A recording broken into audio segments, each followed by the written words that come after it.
revelada por ele. Então, Ezequiel, capítulo 47.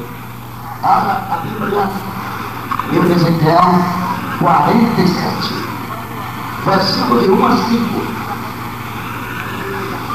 A palavra de Deus diz assim: depois disso me fez voltar à entrada do templo, e eis que saíam águas debaixo do limiar do templo, para o oriente, porque a face da casa dava para o oriente, e as águas vinham debaixo da banda direita da casa, da banda do sul do altar. Ele me levou pela porta do norte, e me fez dar uma volta por fora, até a porta exterior que olha para o oriente. Eis que corriam as águas ao lado direito. Saiu aquele homem para o oriente, tendo na mão um cordel de metil. Pediu-me um côvado, me fez passar pelas águas, águas que me davam pela luz. Mediu mais 1000, me fez passar pelas águas, águas que me davam pelos joelhos. Mediu mais 1000, me fez passar pelas águas que me davam pelos lombos. Mediu ainda outros 1000, e era já um rio que eu não podia atravessar, porque as águas tinham crescido, águas que se deviam passar a nado, rio pelo qual não se podia passar. Amém? Entendeu? Então vamos explicar. Eu vou dar um tema à mensagem desta noite. Eu acho que o tema que eu vou dar à mensagem desta noite é do interesse da maioria das pessoas que estão aqui. Vida espiritual profunda. Vamos repetir comigo 3 vezes, vamos.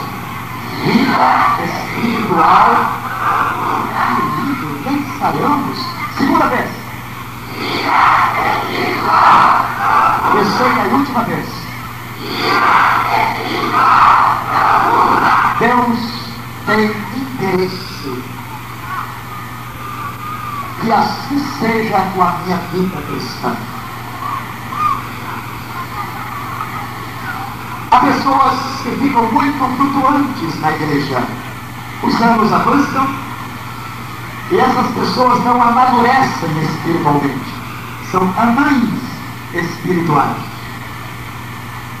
Mas o Espírito de Deus, nesta última arrancada da igreja na terra, quer nos levar a experiências tão profundas, a revelações tão densas, tão amistosas, que os irmãos não podem imaginar.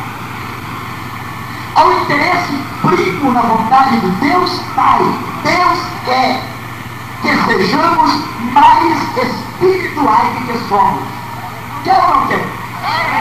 Deus quer, e Ele tem interesse nisso, que sejamos mais crentes, mais tementes, mais fervorosos, mais contentes, mais agradecidos, mais cheios da graça, mais cheios de fé, mais cheios de amor, mais cheios de sabedoria, mais cheios de comunhão, mais cheios de gratidão. Deus quer que tenhamos uma vida espiritual profunda.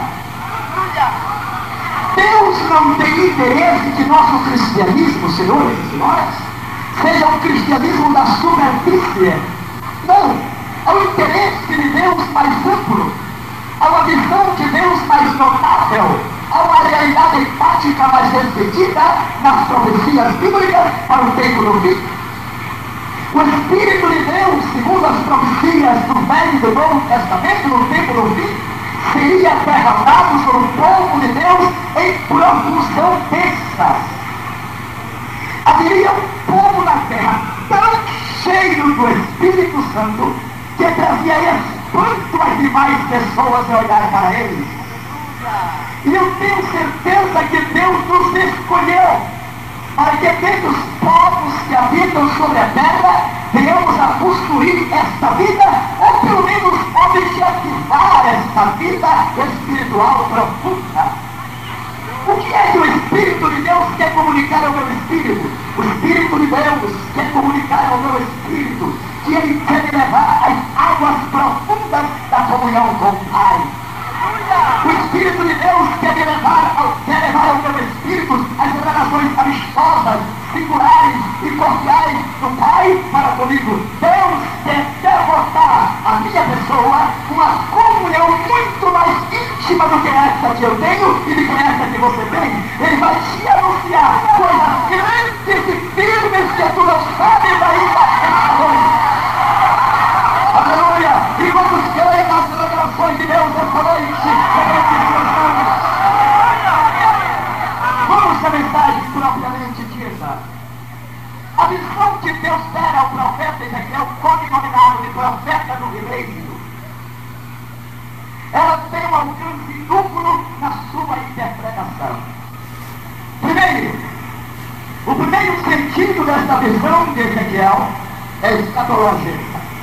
Seu alcance é o futuro de Israel sob o domínio de Cristo no milênio.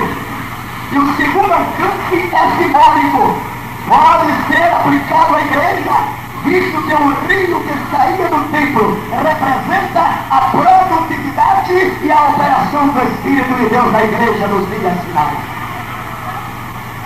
Primeiro elemento da mensagem, o templo. O Espírito de Deus levou o homem de Deus, a Bíblia usa a linguagem chamada antropomórfica ou alegórica, para descer da sua sapiência e falar ao homem em linguagem de homem. A Bíblia diz que o Espírito de Deus vinha algumas vezes sobre Ezequiel e o levantava pelo cabelo de sua cabeça e levava para o junto do rio Quebar. E era lá que as visões de Deus aconteciam. Havia um templo nesta visão. O que é que o templo representa? O templo representa a casa somos nós somos a casa, o templo do Espírito Santo. Agora havia fonte das águas que brotavam e saíam debaixo da porta. E você sabe quem é esta porta? Esta porta é Deus. Deus é a porta. Ele é a porta das ovelhas. A Bíblia diz que entrar por ele, salvar-se-á, entrará e achará passagem. Então Deus é a porta. Não somente é a porta, como é o caminho.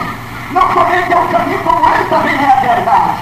Ele não só é a verdade, ele é a vida. Ele não só é a vida, como ele é o nosso protetor, ele é o nosso guardião, ele é o nosso escudo, você concorda? Ele é a nossa cidadela, ele é o nosso médico, ele é o nosso advogado, ele é o nosso testemunho, ele é o nosso testamento, ele é a nossa âncora, ele é a nossa aliança, ele é a nossa cor, ele é o nosso esconderijo, ele é o nosso forte, ele é a nossa bússola, ele é a nossa verdade, ele é o nosso glorioso, ele é o nosso rei, ele é a nossa fé, ele é o nosso apóstolo, ele é o nosso profeta, ele é o nosso mestre, ele é o nosso benfeitor, ele é o nosso salvador, pastor da igreja, é o Senhor da igreja, é o tesouro da igreja, é o encanto da igreja, é a roda da igreja, é o procuro da igreja, é a luz da igreja, é a glória da igreja, a esperança da igreja, o fundador da igreja, o consolador da igreja. Aleluia, louve ao Deus que nós somos.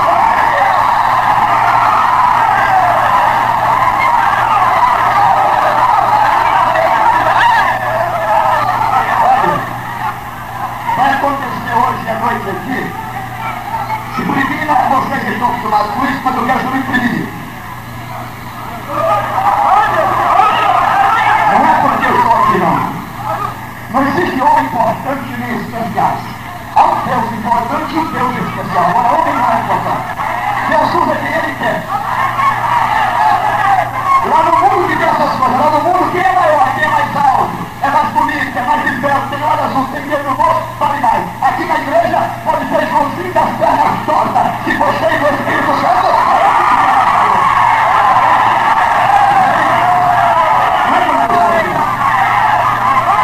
Então, meus irmãos, se alguém tem alguma pensamento, objetivando a minha pessoa, fica bem que foi igual a você, no mesmo material e fazendo para mim. Só nada. Se Deus não tocar, nome não faz nada, irmão. Se Deus não der unção, acabou. Nada, vai decorar. Agora o que Deus está me dizendo aqui é muito forte. Eu vou falar para vocês que vai acontecer aqui, mas eu estou sentindo não. Deus está me dizendo. Agora, se Deus não fizer, eu sou mentiroso. E a palavra de Deus na minha boca não é verdade. Tá bom? Vou dizer o que Deus me disse. Deus está dizendo ao meu espírito agora que ele vai arrebatar esta noite mais de 100 pessoas e levar para passear em Jerusalém celestial.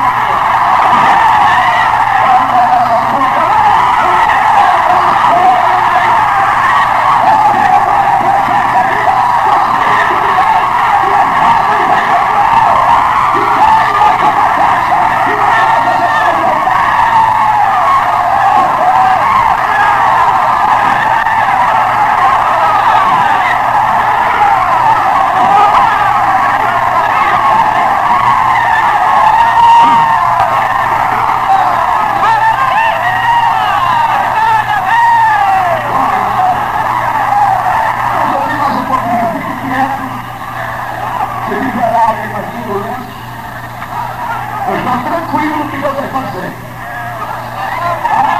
As mãos já estão geladas, são 25 anos de púlpito, mas 25 anos de dependência de Deus.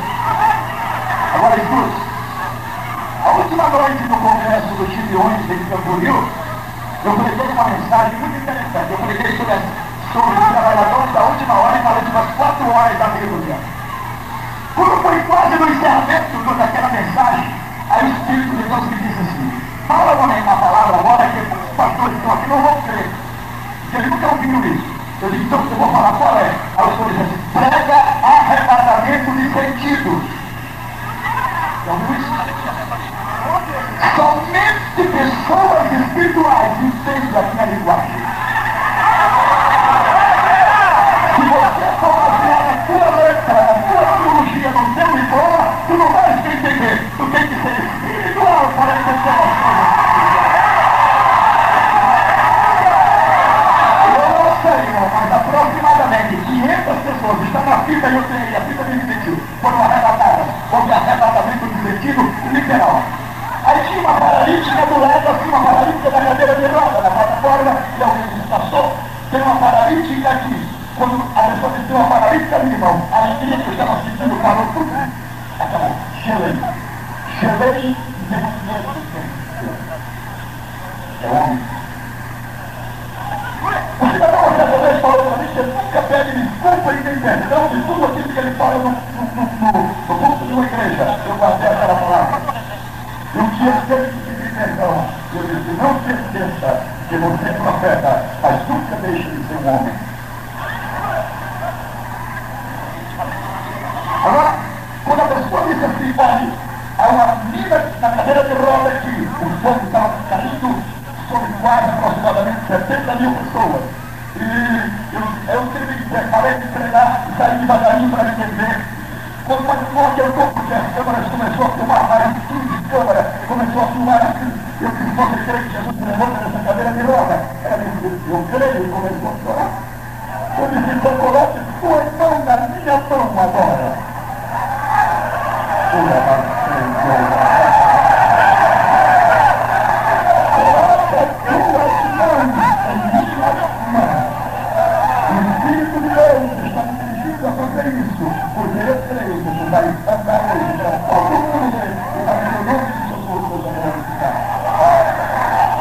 Aquela paralítica estendeu as mãos com minhas mãos.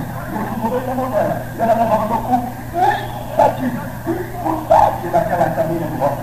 Muitos anos. Eu nunca sei quantos anos ela tinha naquela cadeira. E ela levantou com muita dificuldade, as pernas trêmulas de prontas. Eu disse: eu não quero nem ver a queda. Eu não quero nem ver a queda. Eu creio, mas não é tanto assim.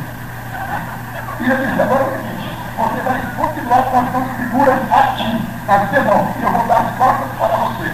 Eu vou andando e você vai segurando as minhas mãos. Eu quero sentir você andando atrás de mim. Certo? Ela disse: você está firme, mas eu vou devagar. Vamos devagar, devagar. Quando eu te soltar, você continue se acompanhando. Aí veio a fraqueza da carne. A carne diz assim: quando tu soltar, ela vai cair. Não se glorificado na sua sabedoria. Eu disse na sua riqueza, mas você se gloriar no Cristo, no Senhor. Ele é, eu não sou. Ele tem, eu não tenho. Ele pode, eu não posso. Ele faz, eu não faço. Ele dá, eu não dou. Ele quer, eu não sei.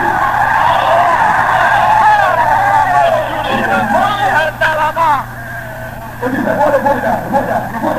Caiu, eu não sei, caiu. Quando eu olhei, ela estava atrás de mim.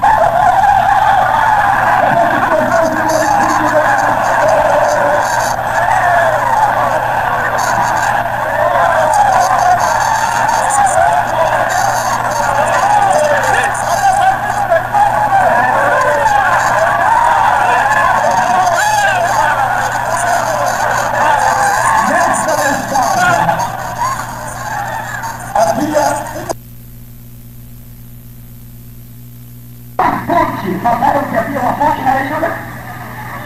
Esta fonte saía debaixo do altar. Digam todos comigo: debaixo do... Eu quero comunicar bem secretamente aos seus ouvidos torcedores. Nós temos um altar. E você sabe qual é o nosso altar nessa era dispensacional? O altar que nós temos é a cruz. Queres ficar avivado? Vem para perto. Queres ter os seus pecados perdoados? Vem para perto. Queres ser hoje batizado com o Espírito Santo?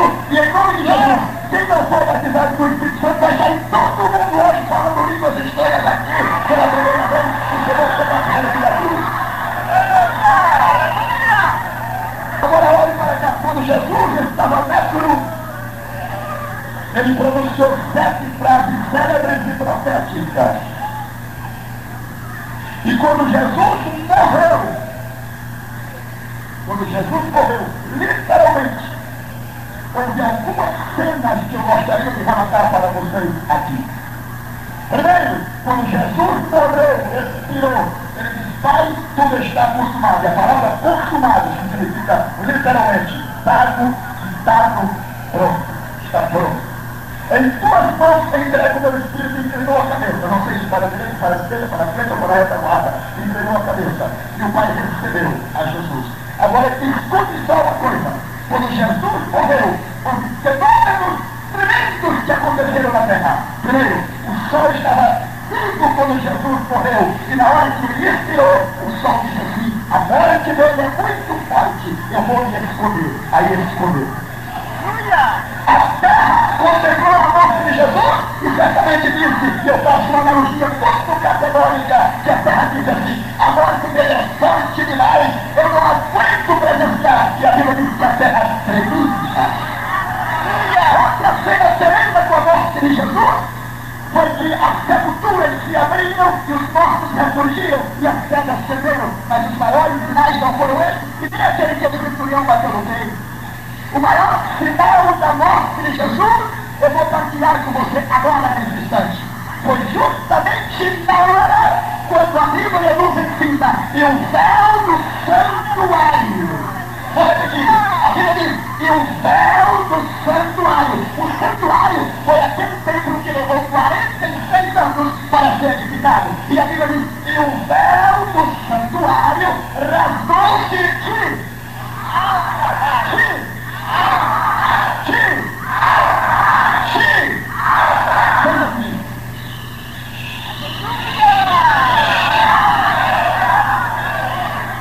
Quando o véu do santuário restou, aí os hebreus dizem, pelo novo e vivo caminho que ele nos consagrou, pelo véu, isto é, pela sua carne. Quando o véu do santuário foi aberto, aí Deus disse assim: eu libero agora a salvação para todos os homens que aceitaram o sacrifício do meu Filho Jesus Cristo. A porta está aberta. Quantos já entraram para a glória de suas mãos?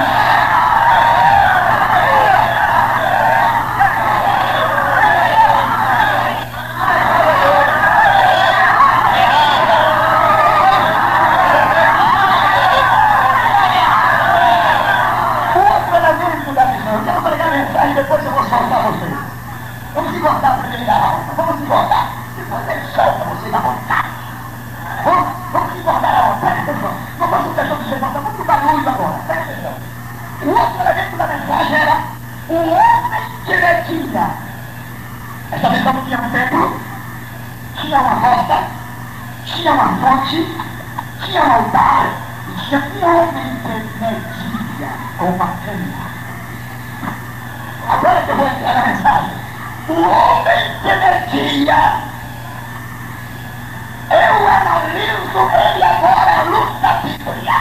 Não era outra pessoa, senão a terceira pessoa da Trindade, o Espírito Santo de Deus. Sabe por quê? Porque é justamente ele, pronome pessoal, que submete às nossas capacidades espirituais. Se eu fosse o Espírito Santo esta noite, eu ia fazer uma coisa aqui dentro hoje. Eu ia trabalhar com um termômetro e colocava debaixo de cada fila esta noite aqui. E se a temperatura não chegasse a 100 graus, eu não parava de abençoar esta pessoa. Eu quero te contar uma coisa esta noite. O Espírito Santo de Deus, o Espírito Santo da verdade, o querido Espírito Santo, o amado Espírito Santo, o adorado Espírito Santo,